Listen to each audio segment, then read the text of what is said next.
বর্তমান এই সময়ে এসে মেয়েদের ছেলেদের সবচেয়ে বড় প্রবলেম হচ্ছে পড়াশোনায় মন বসে না। বলেন না কেন, এই সমস্যা আছে না? হাজার হাজার যুবকের আব্বা আমারে কল দেয় যে হুজুর আমার সাওয়াল গাঁজা খাইয়া শেষ, পড়ালেখা যে বোঝে না তাও বোঝে না, তাও যে বোঝে না তাও বোঝে না। এরকম যুবক আছে না নাই? আমার কথাগুলো মনোযোগ দিয়ে শুনবা। আমার কথা শুনলে ইনশাআল্লাহ তোমার পড়ালেখায় মনোযোগ দিয়ে দিবে একজন। জবান খুলে বলো তিনি কে? Many people ask how to concentrate on studies. পড়ালেখায় মনোযোগী হওয়া যায় কেমন করে?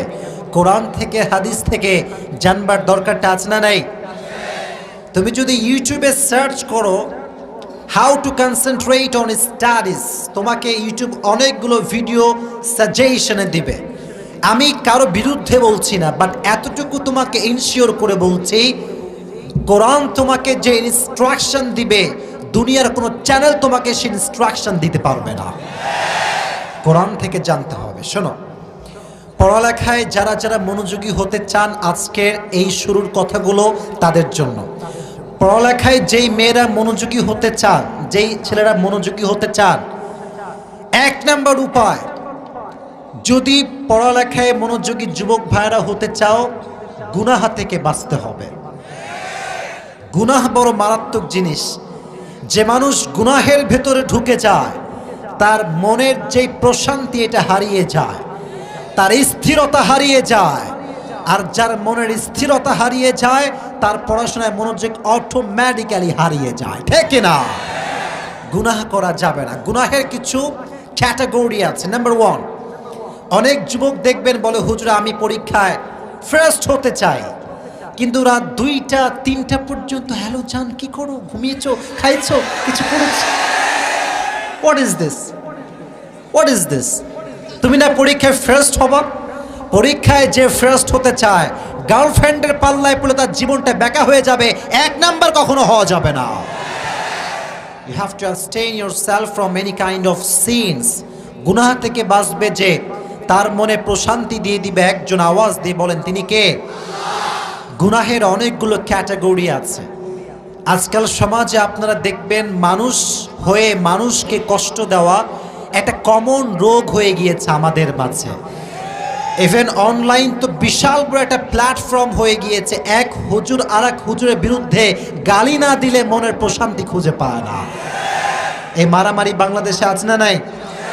পড়ালেখায় মনোযোগী হতে হলে কোনো প্রকার গুনাহের সঙ্গে আমাদের কোনো সম্পর্ক থাকবে।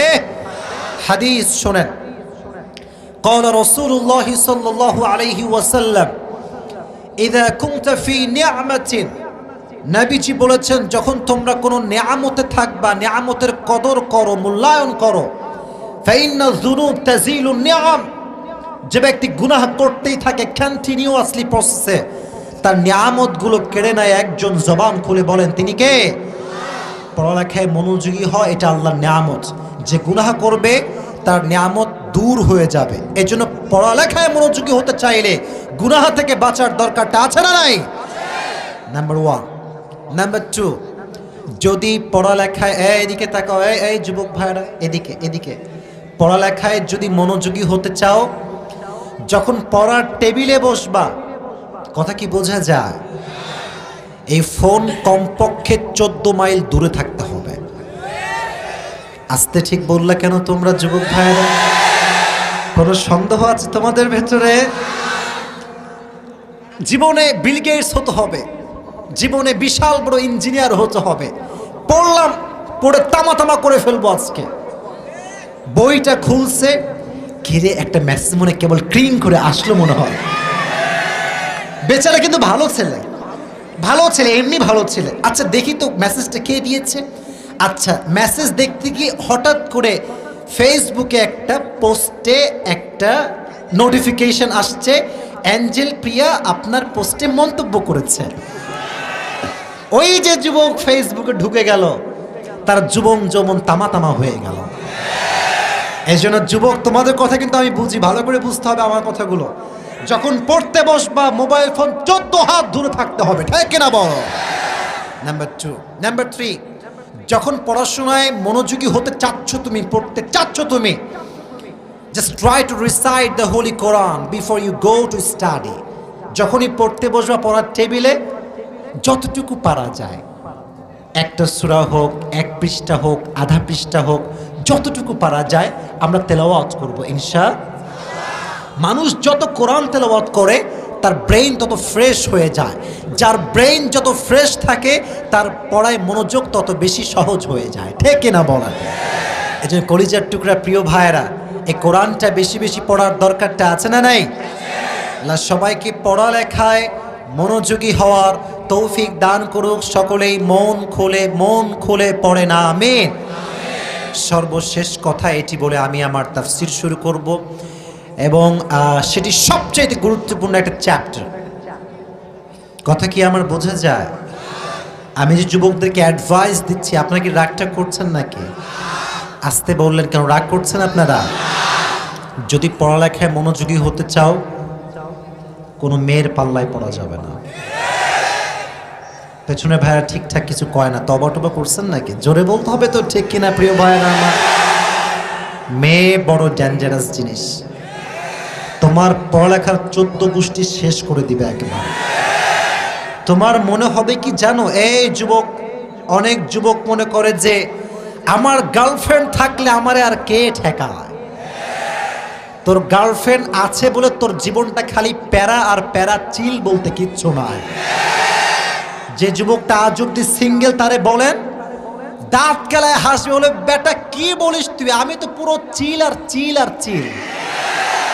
I don't have GF, that means I don't have any kind of para. ঠিক না? এজন্য পড়ালেখায় মনোযোগী হতে চাইলে নারীর নেশার থেকে বাঁচার দরকারটা আছে না নাই? আল্লাহ যুবক ভাইদেরকে পড়ালেখায় মনোযোগী হওয়ার তৌফিক দান করুক, পড়া আমিন। আল্লাহ মেয়েদেরকেও পড়াশোনা করার তৌফিক দান করুক, সকলেই পড়া আমিন। আমার সঙ্গে এই মুহূর্তে শপথ বাক্য পাঠ করতে হবে, তারপরে আমার লেকচার শুরু হবে। শপথ বাক্য পাঠ করার জন্য are you ready? Are you ready all? বলেন আমার সঙ্গে, হুজুর। কথা কয় না, বলেন হুজুর। আমরা জোরে, আমরা ওয়াদা করছি যতক্ষণ পর্যন্ত দোয়া না হবে আমরা কেউ উঠে যাব না। হাত তুলে বলেন ইনশাআল্লাহ। এবার দেখি কে পালায়। এবার দেখছি যে পালাবে ও লুঙ্গি টেনে ধরবে। এখানে আসা যাবে, ওঠা যাবে না, ঠিক না? আল্লাহ সবাইকে শেষ পর্যন্ত দোয়া করার তৌফিক দান করুক, পড়া আমিন।